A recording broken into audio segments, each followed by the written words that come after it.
Queridos alumnos, queridas alumnas, ¿cómo están? Dios les bendiga. Es un gusto, un placer saludarles a todos ustedes.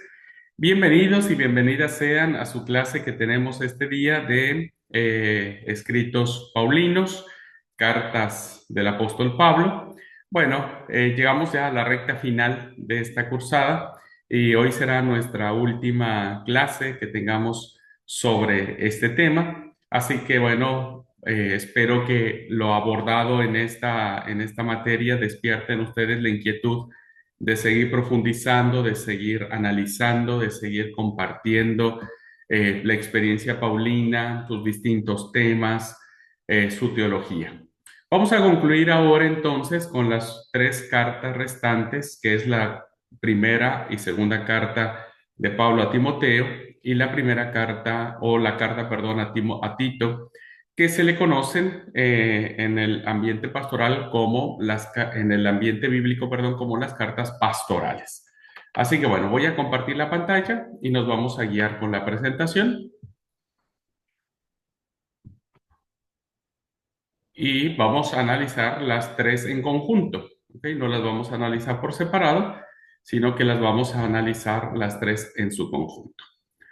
Bueno, me parece que ya está ahí para que ustedes la puedan ver, así que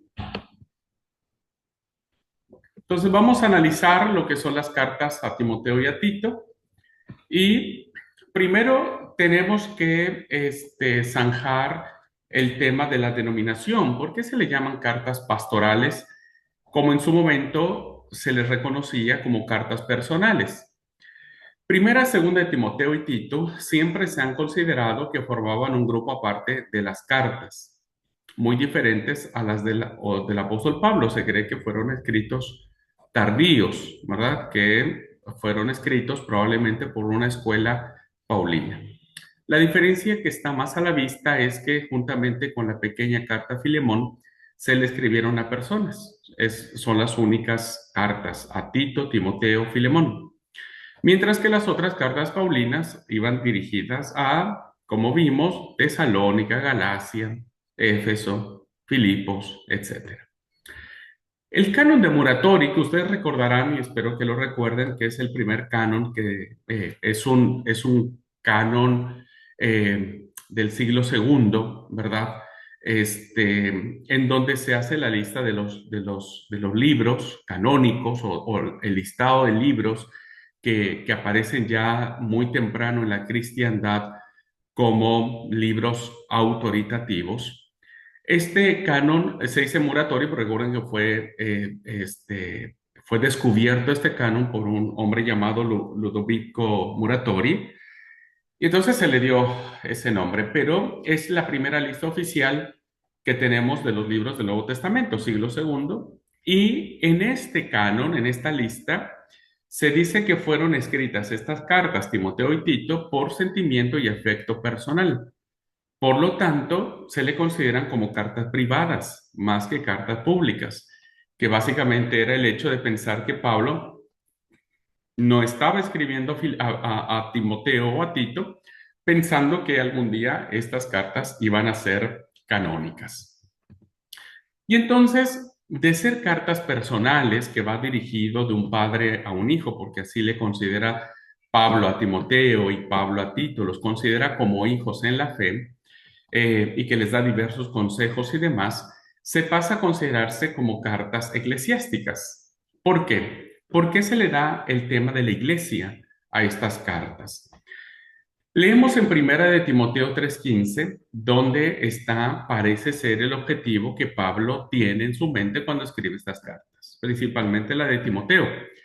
Y Pablo le dice a Timoteo, para que sepas cómo debe uno comportarse en la casa de Dios, que es la iglesia del Dios vivo. Entonces ya tiene una connotación eclesial. Dejan de ser cartas que se mueven en el ámbito privado de un padre o un hijo, insisto, sino que ahora hay ciertas normas, recomendaciones que involucran al cuerpo de Cristo. Y claramente vemos aquí que Pablo a la iglesia le da la denominación de la casa de Dios, ¿verdad? La casa de Dios.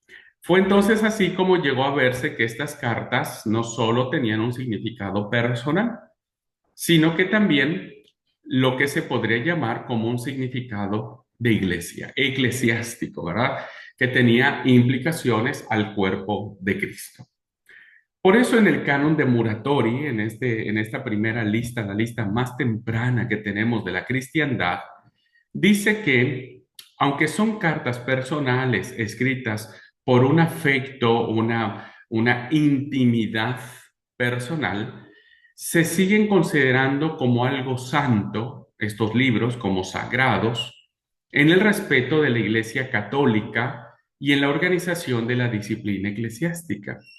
Bien, cuando hablamos del respeto de la Iglesia Católica, queridos alumnos, debemos puntualizar que no se está refiriendo a la Iglesia Católica Apostólica Romana, ¿verdad? Porque la Iglesia Católica Romana aparece a partir del siglo IV. Estamos hablando ahora de mediados del siglo II.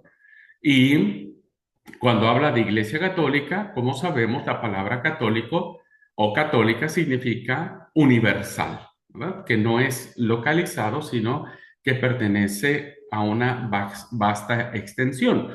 Por eso decimos que la Iglesia de Dios es universal, es católica, ¿no? Porque está en todos lados.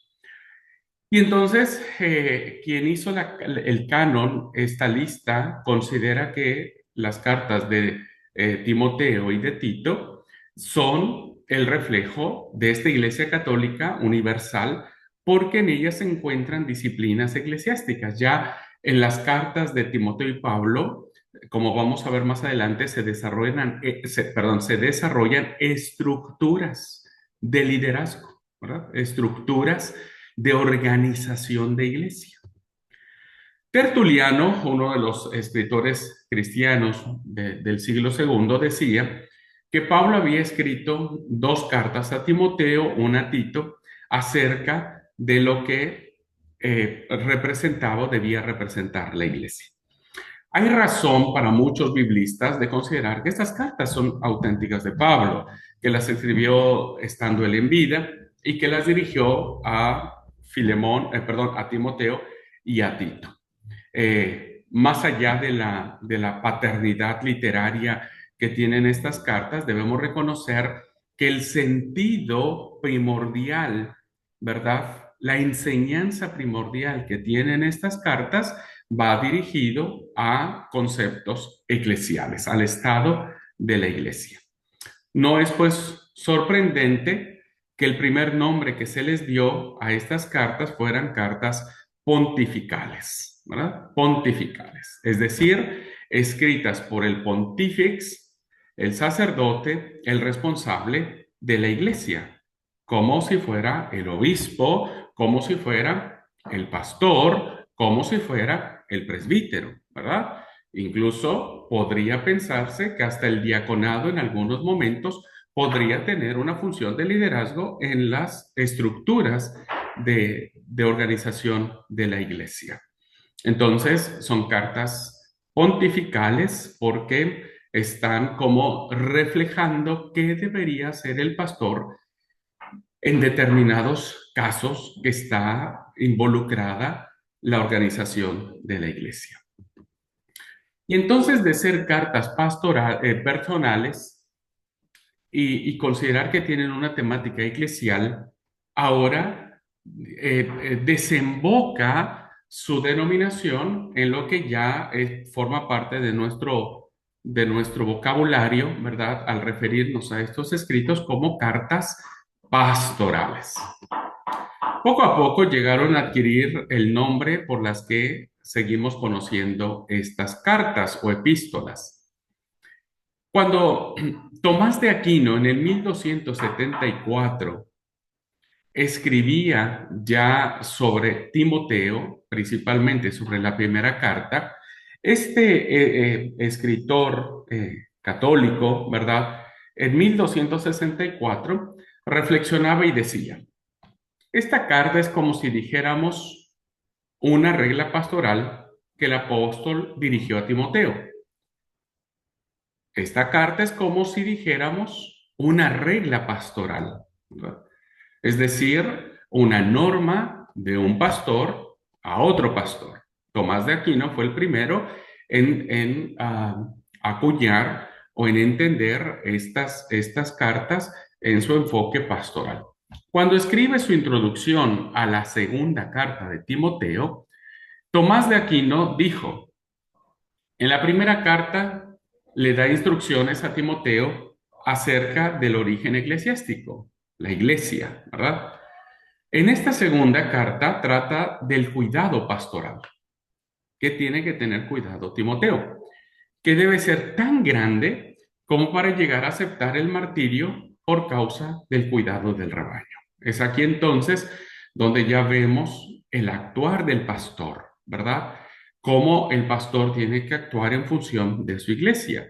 Y efectivamente, las cartas se dan en un contexto en donde los líderes están en peligro, ¿no? Y el pastor o el representante de la iglesia puede incluso morir por salvar a su rebaño. Entonces, estamos claramente, queridos alumnos, ante escritos que son profundamente pastorales.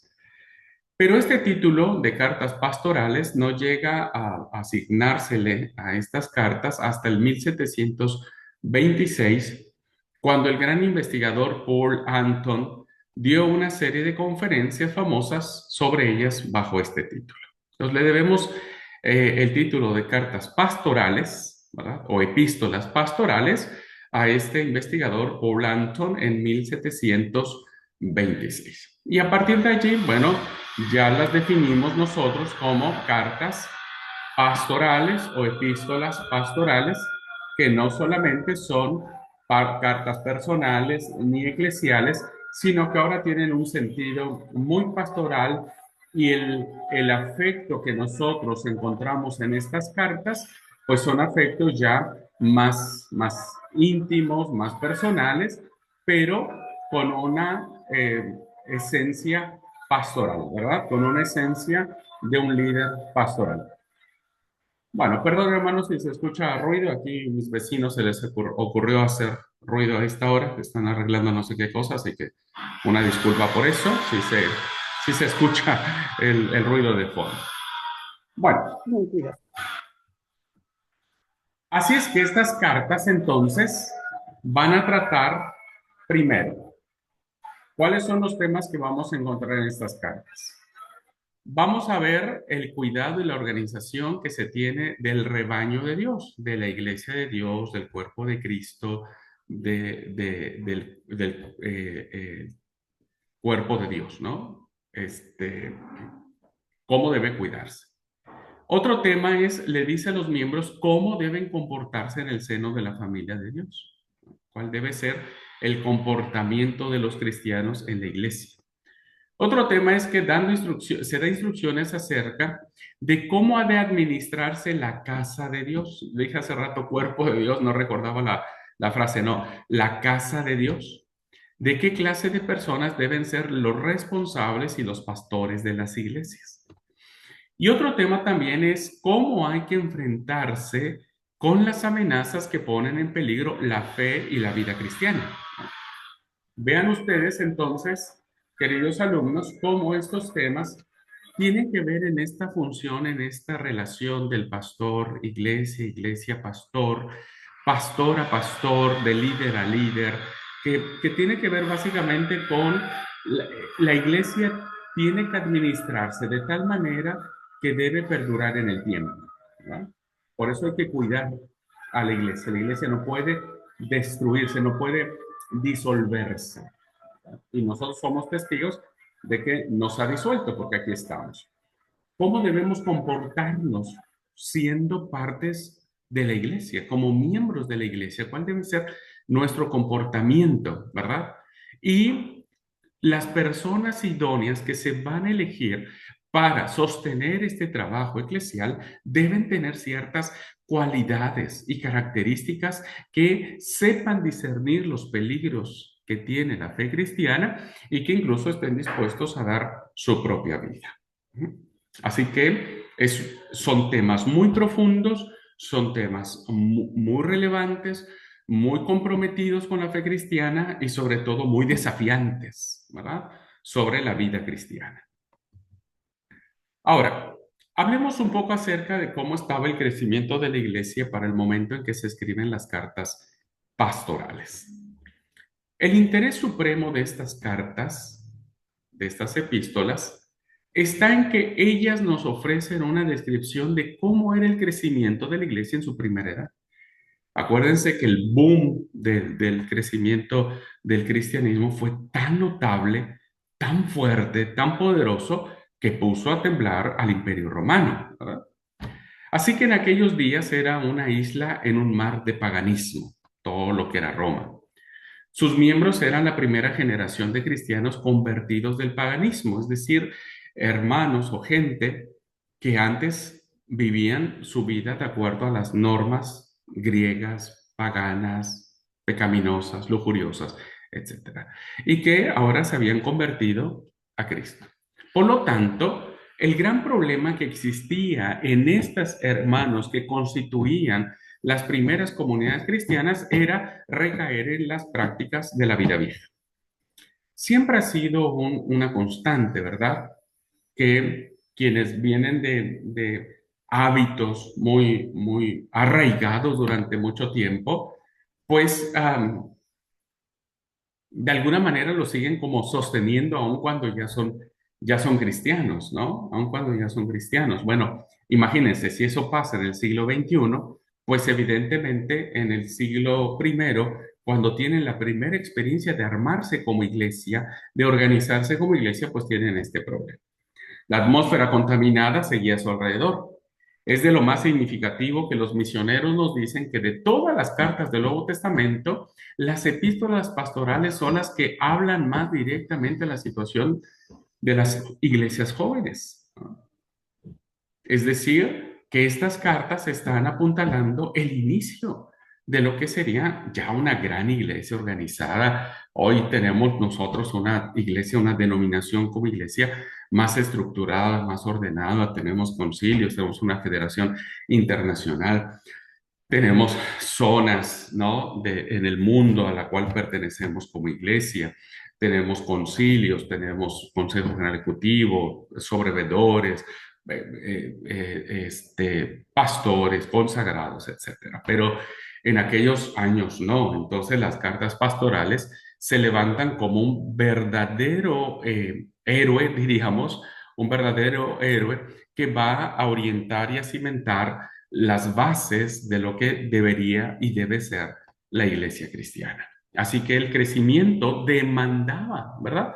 Porque no es lo mismo decir, bueno, vamos a reunirnos en una casa. Muy bien, y nos reunimos dos familias, pero si el evangelio sigue creciendo, creciendo, en algún momento tengo que decir, che, necesitamos organizar, buscar un lugar más donde congregarnos, quién va a dirigir, quién nos va a ordenar, quién va a predicar, quién va a ser nuestro pastor, etcétera. Entonces, el crecimiento de la iglesia demandaba las acciones pertinentes que deberían tomar las comunidades del primer siglo.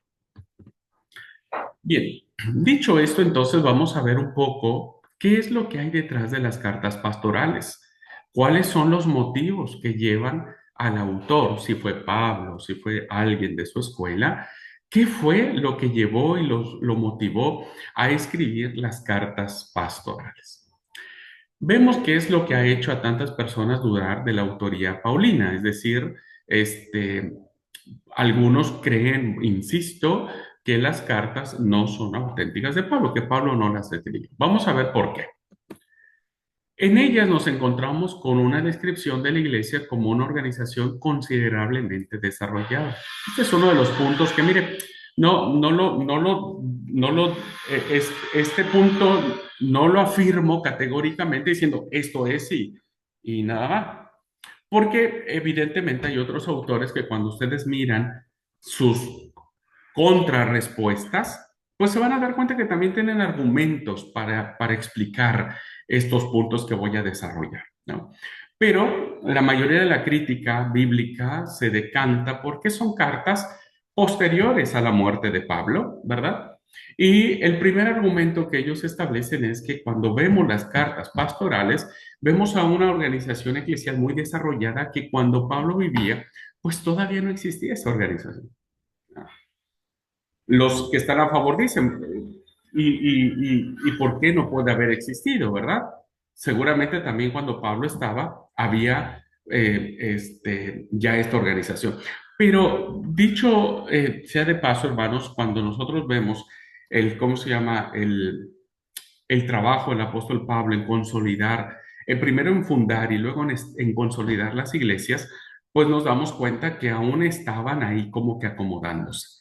Ya con las cartas pastorales vemos a una organización eclesial más desarrollada, ya hay obispos, ya hay presbíteros, ya hay diáconos, ya hay como ordenaciones ministeriales, ya hay como puntos de reunión, ya hay como una liturgia establecida como tal, etcétera. Bueno, como vemos, tiene ancianos, ¿no? Tiene obispos, tiene superintendentes o supervisores, tiene diáconos, es decir, personas ya de alguna manera consagradas o elegidas o ordenadas, perdón.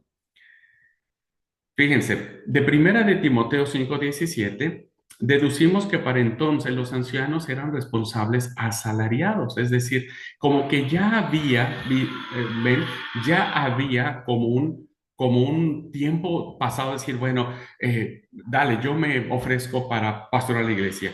Pero esa persona, como hoy todos los pastores, ¿verdad? Dedicados, tenía que dejar todo pues, para atender la iglesia. Y entonces, en ese sentido, en algún momento, las comunidades de iglesia dijeron, ¿saben qué? Vamos a pagarle, ¿verdad? Ya hay un pago, ya hay un salario.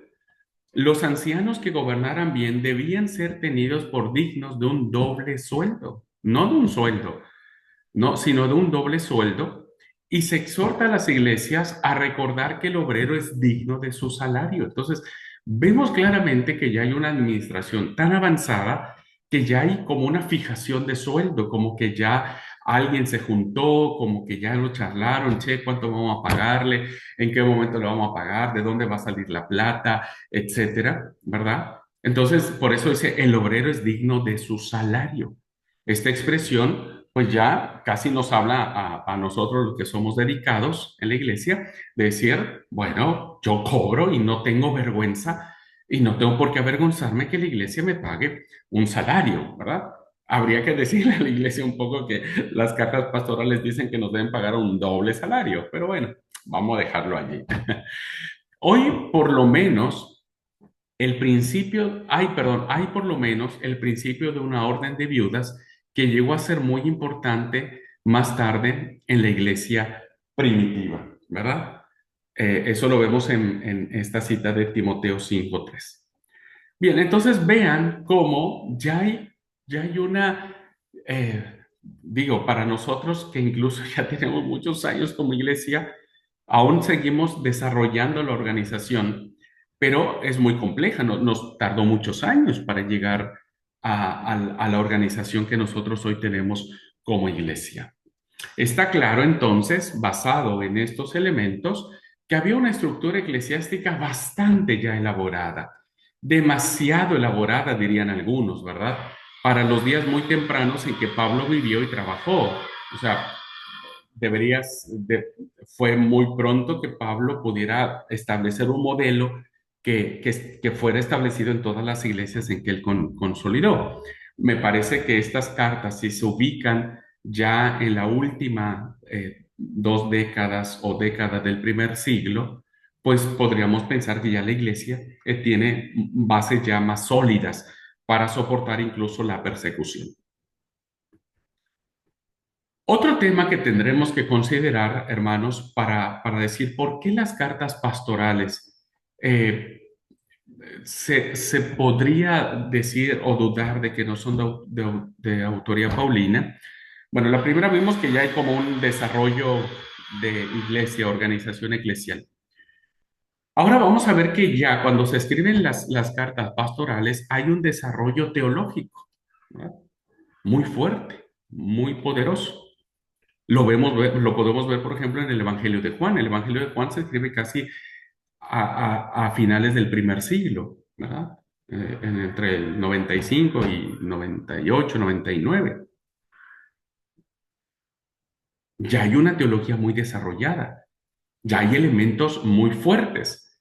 Bueno, lo mismo nos reflejan las pastorales. ¿Por qué? Porque para esos días ya se habían establecido los credos, ¿verdad? La palabra fe cambia de significado. En los primeros días era siempre una fe en una persona, ¿verdad? Que básicamente era en Jesús. Es la relación personal de amor y confianza y obediencia más íntima posible con Jesucristo. Entonces, las primeras comunidades cristianas predicaban del Cristo glorificado y tenían que creer en Jesús. Por eso Pablo escribe en sus cartas, ¿verdad? El que cree en el Señor Jesucristo será salvo, él y toda su casa. Pero más tarde empezaron a desarrollarse credos, fórmulas, ¿verdad? La fe llega a establecerse en fórmulas teológicas y empezó a través de los credos a hacer la aceptación de doctrinas distintas que se tenían, ¿no? Hoy nuestro credo, como Iglesia de Dios, lo que nosotros creemos, ¿verdad? Desarrollan las doctrinas distintivas de la Iglesia de Dios. Entonces, hoy no solamente amamos a Jesús, sino creemos en un montón de cosas, ¿verdad? A eso nos referimos cuando hablamos de los días de credo. Dice la primera de Timoteo 4:6, un buen siervo de Jesucristo debe nutrirse de las palabras de fe y la buena doctrina. Vean, ya hay un desarrollo aquí, evidentemente, de estos dos conceptos. La fe, que es la aceptación simple, llana, de Jesucristo como nuestro Señor y Salvador, y después ya hay el desarrollo de una buena doctrina o de lo que a veces se conoce como la sana doctrina. Bueno, esta sana doctrina tuvo que evolucionar, tuvo que reflexionarse, ¿no? Es como la doctrina de la Iglesia de Dios ha venido reflexionándose al paso de los años, ¿verdad? Y se ha ido perfeccionando. Entonces, ya desde Pablo vemos claramente que el autor o Pablo le insta a Timoteo a que pueda nutrirse de la fe, ¿no? De esta acción sencilla de aceptación, pero también ya de estas fórmulas donde se establecen las bases teológicas de la fe. Lo mismo lo vamos a ver en Tito 1:13, donde Tito tiene la obligación de exhortar a los miembros para que sean sanos en la fe.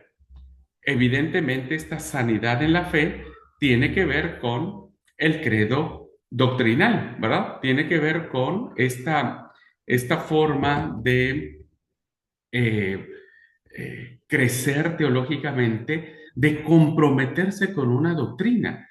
Nosotros tenemos la obligación como miembros de la Iglesia de Dios de mantenernos en lo que creemos que es la sana doctrina que es la Iglesia de Dios. Por eso creemos lo que creemos. Porque si no, entonces vamos a creer un poquitito de nosotros, un poquitito de los católicos, un poquitito de los musulmanes, un poquitito de los gnósticos, un poquitito de los pentecostales. Cada uno ha desarrollado su propia fórmula doctrinal.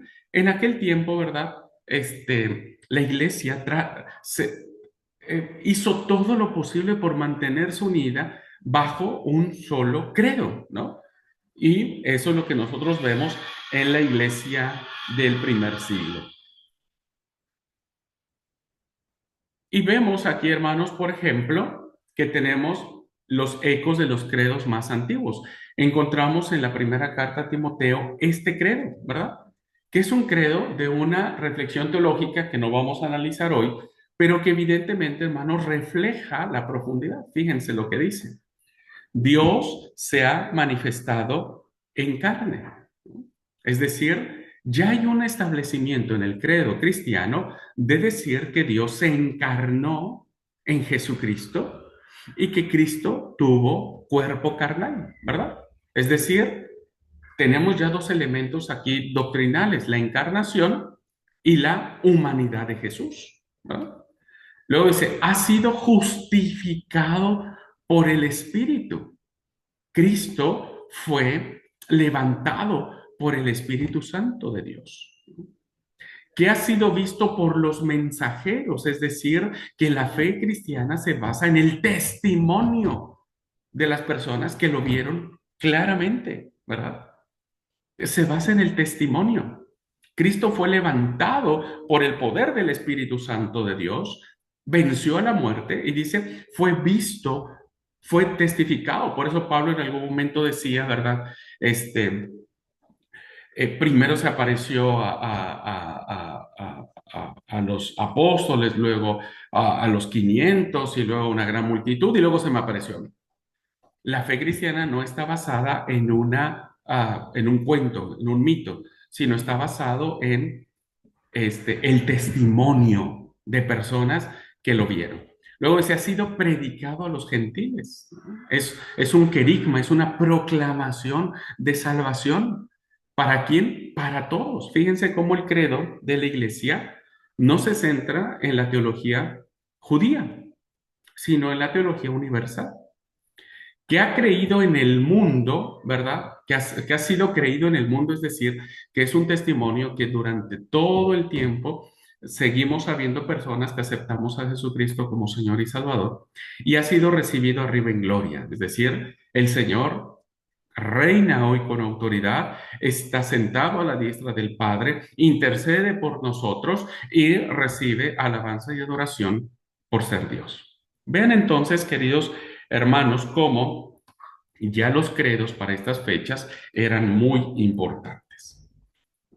Esa cita la tenemos en 1 Timoteo 3:16. Bueno, otra cosa que el tercer elemento que hace que muchos duden que sea una autoría paulina, porque el segundo elemento es que los credos fueron muy elaborados, se tuvo que necesitar mucho tiempo para que esos credos llegaran ya a establecerse de una manera más plena, más firme, más elaborada. Bueno, el tercer elemento es que había una herejía peligrosa. A esto se le llamaba el intelectualismo especulativo. ¿Qué era esto? ¿Qué se desarrolla en las cartas pastorales? Bien, ¿qué había dentro de la iglesia? Bueno, parece ser que se producían pleitos, discusiones. Sus adeptos proliferaban en discusiones, es decir, que entraban a la iglesia solamente para discutir. Se discutían cuestiones necias e insensatas, sin sentido, cuestiones que nada tenían con la fe en Jesús. Había que evitar tales cuestiones necias, ¿no? Que Tito nos dice, evita toda cuestión necia, no pierdas tu tiempo en eso.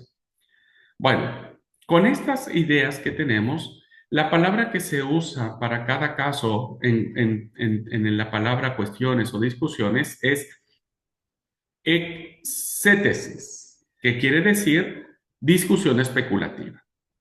¿Qué significa esto? Bueno, significa que esta herejía se ve que era el terreno de juego de los intelectuales o más bien de los pseudointelectuales de la iglesia, ¿no? Pasa hoy en día, ¿no? Hoy seguimos escuchando a líderes o consagrados que creen saberlo todo, que descubrieron el hilo negro de todo, ¿no es cierto? Y empiezan a elucubrar, empiezan a soñar, empiezan a decir una sarta de cosas que, que ya existía en el primer siglo, ¿verdad? Y la iglesia estaba siendo objeto de estos personajes fantoches o estos personajes figurita, ¿no? Que pretendían ganar la atención y entonces iban, discutían, se aferraban a sus ideas y nada provechoso salía a esto. A esto se le conoce como el intelectualismo especulativo. Este tipo de personas se caracterizaban por su orgullo, se sentían orgullosos de saber más, de saber mucho, de como que ganar las discusiones, como que ganar la apuesta les daba este cierto sentido de decir, vieron, yo puedo. El hereje es orgulloso, aunque en realidad no sepa nada de nada. Eso es así. Hay gente que uno nomás lo ve y se ríe como diciendo, pobre, no sabe ni lo que dice. Hay indicaciones en estas cartas, hermanos, de que estos intelectuales, de que estos hombres que se introducían, se filtraban a la iglesia, se consideraban por encima de los cristianos ordinarios, ¿no? Me he topado con un montón de esa gente en las iglesias que he pastoreado. Yo no les doy bolilla. ¿Qué quieren que les diga, hermano? Yo no les doy bolilla, no les doy artículo, como decimos, ¿no? Entonces, mi hermano, vaya y visite, que el hermano, que no, no, ¿para qué? Él siempre quiere ganar, él siempre tiene la razón, él piensa que lo que nosotros hacemos está mal, entonces que se quede con su verdad. Yo no voy a perder mi tiempo con estas personas, ¿no? Y entonces personas me han juzgado, me han criticado, mira, ese pastor que no viene, que no me visita, que no me tiene miedo. No, no le tengo miedo ni nada por el estilo, pero no me interesa, ¿no? Si ahora en el siglo XXI tenemos este tipo de actitudes con ciertos personajes, pues imagínense en el primer siglo, que se creían superiores a los cristianos. De hecho, puede que hasta dijeran que la salvación completa estaba fuera de alcance de la gente normal y corriente y solo abierta para ellos. Fíjense, hasta dónde el sensacionalismo de la fe puede llevar a muchas personas a considerarse superiores a Jesús. Y hoy vemos, hermanos, hoy no, ninguno de nosotros se tiene que espantar, y no solo vivimos en nuestras comunidades de fe o en los ambientes evangélicos donde nos desarrollamos. Hay cada hombre y cada mujer que dice una sarta de tonterías, ¿verdad? Que finalmente son tan bien elaboradas, tan bien manipuladas, que la gente termina siguiéndolos, creyéndolos.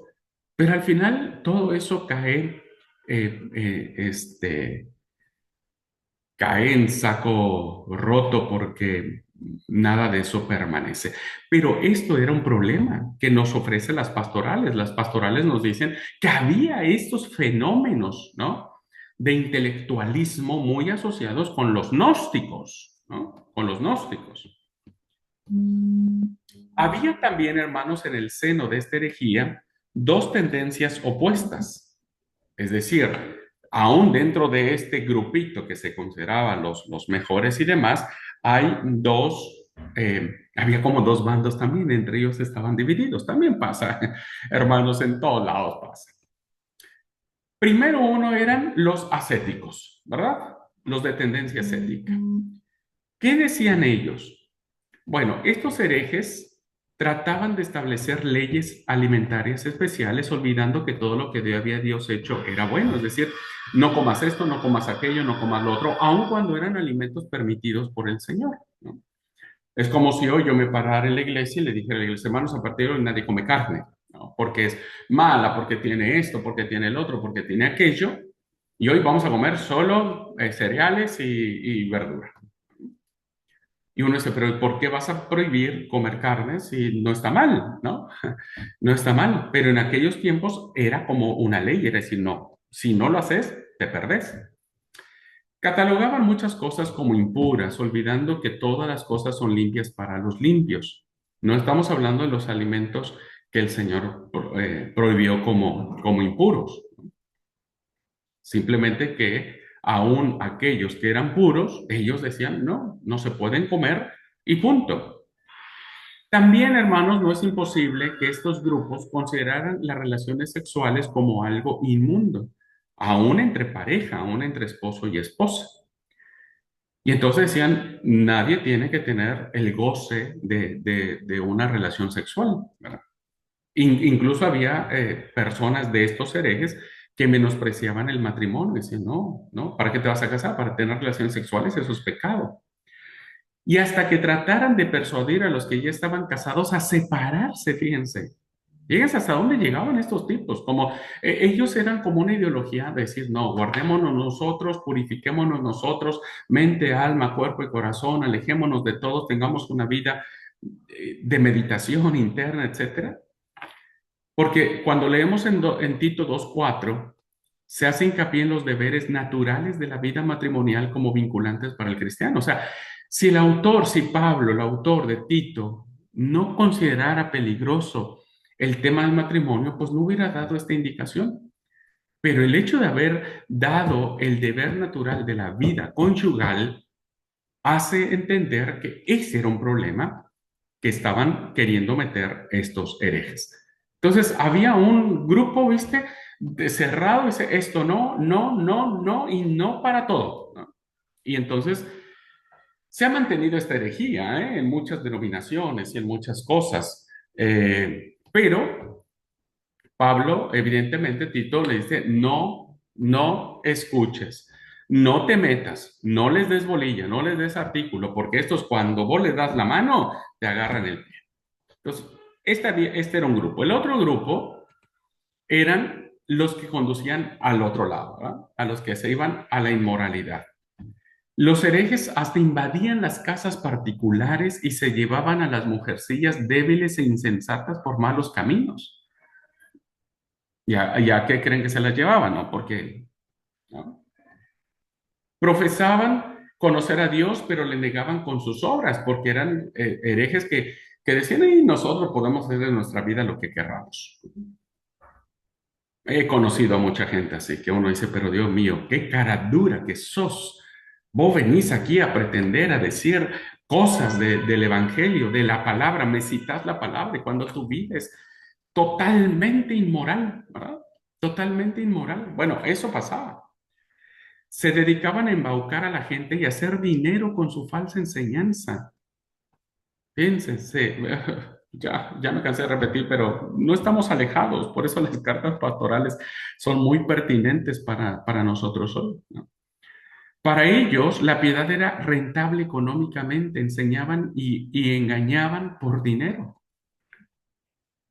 Que estas actitudes evidentemente ponían en peligro la unidad de la iglesia. Así que, por una parte, esta herejía que combaten las cartas pastorales conduce a un ascetismo nada cristiano. El cristiano tiene el deber y el derecho de disfrutar, comer. La relación sexual entre el matrimonio es un don de Dios, ¿verdad? Es un regalo de Dios. Y por el otro, había hermanos que producía una igualmente no cristiana inmoralidad, ¿verdad? Una conducta cristiana que dice, mira, vos anda a la iglesia, hace lo que te dicen en la iglesia, pero bueno, después tenés libertad para hacer lo que mejor quieras. Estas herejías, hermanos, se desarrollaron a finales del primer siglo, ¿no? El famoso gnosticismo. Las cartas de Juan, el Evangelio de Juan, como nosotros ya vimos en la cursada anterior, pues nos damos cuenta que para esas fechas proliferaban este tipo de enseñanzas. Y parece ser que las cartas, al combatir estas prácticas, pues puede ser que sean cartas posteriores al apóstol Pablo. También esta herejía, hermano, se caracterizaba por palabras, mitos, genealogías. Estaba llena de charlas pseudopiadosas, de controversias inútiles, producía genealogías interminables, mitos, fábulas, ¿no? Eran pesados, hermanos, perdónenme la expresión, pero eran sumamente pesados. Por lo menos de alguna manera y hasta cierto punto estaba relacionada con el legalismo judío. Por alguna extraña razón, estaban ligadas al judaísmo, porque entre sus adeptos estaban los llamados de la circuncisión. Los herejes aspiraban a ser maestros de la ley, ¿no? Porque querían tener ese privilegio, ¿viste? Ese honor. Hay un montón de gente que quiere ser consagrado o consagrada solamente como para tener el mando, el control, sentirse líder. Bueno, eso eran ellos. Insistían en las fábulas judías y en los mandamientos de hombres, es decir, sus discusiones tenían un trasfondo judío, ¿no? Y eran evidentemente personas que conocían las situaciones judías. Por último, estos herejes negaban la resurrección del cuerpo. Este era un tema importantísimo en la teología cristiana. Decían que por cualquier resurrección, decían que cualquier resurrección que una persona hubiera experimentar ya había tenido lugar. O sea, dijeron, esto ustedes ya no se dieron cuenta, pero ya hubo una resurrección. Probablemente esto es una referencia a los que mantenían que la única resurrección que experimentaba el cristiano era una resurrección espiritual cuando moría con Cristo y surgía de nuevo con él en la experiencia del bautismo. Bueno, ahí nosotros sabemos que morimos y renacemos a una nueva vida. Pero esta gente lo tergiversaba y decía, bueno, ya hubo esa resurrección, listo, no va a haber otra más, no hay que se levante de entre los muertos para recibir a Cristo, etcétera, etcétera. Entonces, era realmente una complicación que se daba en la iglesia cristiana. Y entonces el otro punto que vemos aquí, de dónde se escribe, cuáles son las cosas que están teniendo como trasfondo para escribir las pastorales, bueno, tiene que ver con los principios gnósticos, ¿no? Ya vimos el tema de la organización de la iglesia, ya vimos el tema de los credos, ya vimos el tema de la herejía del intelectualismo especulativo, y ahora vamos a ver que el gnosticismo está presente en estas cartas. No voy a ahondar sobre el gnosticismo porque eso yo ya lo expliqué ampliamente cuando vimos las cartas, la teología juanina. ¿Hay alguna herejía conocida que encaje en todos estos datos? O sea, todo lo que hemos visto de la herejía. Sí, como dije, es el gnosticismo, ¿verdad? Su idea fundamental era que la materia es esencialmente mala y el espíritu es bueno. Así que en el gnosticismo tenemos todos estos elementos: el intelectualismo, la arrogancia intelectual, las fábulas, las genealogías, el ascetismo, la inmoralidad, el rechazo a esperar la posibilidad de una resurrección del cuerpo, porque ¿cómo va a resucitar el cuerpo si el cuerpo es malo? ¿No? Y se daban esas ideologías que eran parte integrante de la herejía contra lo que escribieron las cartas pastorales. Así que el gnosticismo, como dijimos, tuvo un fuerte arraigo, una fuerte influencia de peligro, de división a las iglesias cristianas a finales del primer siglo. Bueno, otro punto que los biblistas han establecido por qué las cartas pastorales no pudieron ser escritas por Pablo es el lenguaje. El lenguaje, ¿no? Ustedes se dan cuenta que eh, cada uno tiene su forma de escribir, cada uno tiene su forma de expresarse, ¿no? Porque es el reflejo de nuestra educación o de las herramientas que nosotros tuvimos para escribir. Entonces, claramente alguien puede decir, este escrito lo escribió tal persona porque siempre escribe así. Bueno, lo mismo pasó con las cartas, ¿verdad? El argumento de más peso contra la autoría paulina de las epístolas pastorales es un hecho que resulta muy claro en griego, pero no tanto en una traducción española. Nosotros no lo notamos en español. Pero fíjense, el número total de las palabras de las epístolas pastorales, el número total, ¿ah?, de primera y segunda de Timoteo y de Tito es de 902, ¿no? 902 palabras, de las cuales 54 son nombres propios. 54. Y de estas 902 palabras, no menos de 306 no se encuentran en ninguna otra carta del apóstol Pablo. 306 palabras que se utilizan en las pastorales que Pablo en sus cartas, en las cartas que vimos, nunca usa, ¿verdad? O al menos no se refleja en una de ellas. Es decir, más de una tercera parte de las palabras de las epístolas pastorales no se encuentran en las otras cartas de Pablo. De hecho, 175 palabras de las epístolas pastorales no aparecen en ningún otro libro del Nuevo Testamento. 175 en ningún otro, ni en las cartas católicas, ni en Hechos, ni en los Evangelios, ni en Apocalipsis, ¿eh? 175 palabras no aparecen en ningún libro del Nuevo Testamento. Aunque es justo decir que hay 50 palabras en las epístolas pastorales que se encuentran en las cartas de Pablo, aunque no en otro libro del Nuevo Testamento. O sea, 50 palabras sí forman parte del vocabulario de Pablo, pero de 902 a 50 palabras, pues evidentemente nos damos cuenta de que hay muchas palabras que no, o formas o expresiones que no le pertenecen a Pablo, ¿no? También muchas de las palabras favoritas de Pablo, que usa en sus cartas y que las menciona de manera constante, no están en las pastorales. Por ejemplo, la palabra cruz y la palabra crucificar aparecen 27 veces en las cartas paulinas, pero no en las cartas pastorales. No hay ninguna referencia a la palabra cruz o crucificar, muy favorita de Pablo, el Cristo crucificado, no aparece ni una sola vez mencionado en las epístolas pastorales.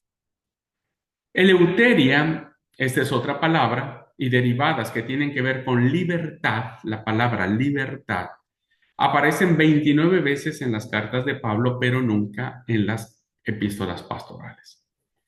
Y la palabra hijo, hijos o adopción, aparecen 46 veces en las cartas de Pablo y nunca en las epístolas pastorales.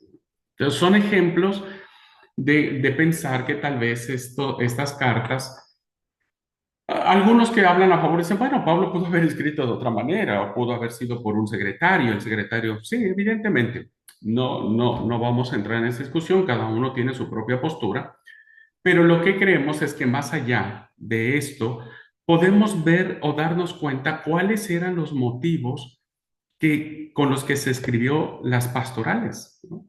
Más allá de quién lo escribió.